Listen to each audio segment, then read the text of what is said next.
നമ്മൾക്ക് നല്ല സൈസുള്ള ഒരു ഫയൽ ആർക്കെങ്കിലും അയച്ചു കൊടുക്കണമെങ്കിൽ വാട്സാപ്പ് വഴിയും അതേപോലെ തന്നെ ടെലഗ്രാം വഴിയും ഒക്കെ കുറച്ച് ബുദ്ധിമുട്ടാണ്. വലിയ സൈസുള്ള ഫയലുകൾ എളുപ്പത്തിൽ സെൻഡ് ചെയ്യാൻ വേണ്ടിയിട്ട് കുറച്ച് വെബ്സൈറ്റുകൾ പറഞ്ഞുതരാം. ഇതേപോലെയുള്ള വീഡിയോകൾക്കായി ഒന്നും ഫോളോ ചെയ്ത് വെച്ചോ.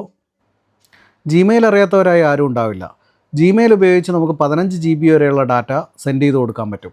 ഡാറ്റ ട്രാൻസ്ഫറിങ്ങിന് വേണ്ടി ഒരു പുതിയ ഇമെയിൽ ID ക്രിയേറ്റ് ചെയ്താൽ പോലും നമുക്ക് പ്രത്യേകിച്ച് നഷ്ടങ്ങളൊന്നും ഉണ്ടാവില്ല. നമ്മൾ സാധാരണ മെയിൽ കമ്പോസ് ചെയ്യും പോലെ തന്നെ കമ്പോസ് ചെയ്യുക. അതിൽ ആ അറ്റാച്ച്മെൻറ്റിൻ്റെ ഓപ്ഷൻ ക്ലിക്ക് ചെയ്യുക. അതിനുശേഷം നമുക്ക് വേണ്ട ഡാറ്റ ചൂസ് ചെയ്ത് കൊടുത്തു കഴിഞ്ഞാൽ 25 MB മുകളിലുള്ളത് ഓട്ടോമാറ്റിക്കായിട്ട് തന്നെ ഗൂഗിൾ ഡ്രൈവിലേക്ക് അപ്ലോഡ് ആവും.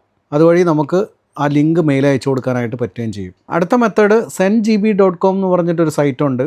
ഈ വെബ്സൈറ്റ് വഴി 5 GB വരെ നമുക്ക് രജിസ്ട്രേഷനൊന്നും ഇല്ലാതെ തന്നെ അയക്കാൻ വേണ്ടി പറ്റും.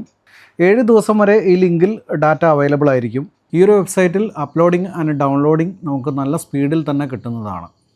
അടുത്തതായിട്ട് WeTransfer.com എന്ന് പറയുന്ന സൈറ്റാണ്.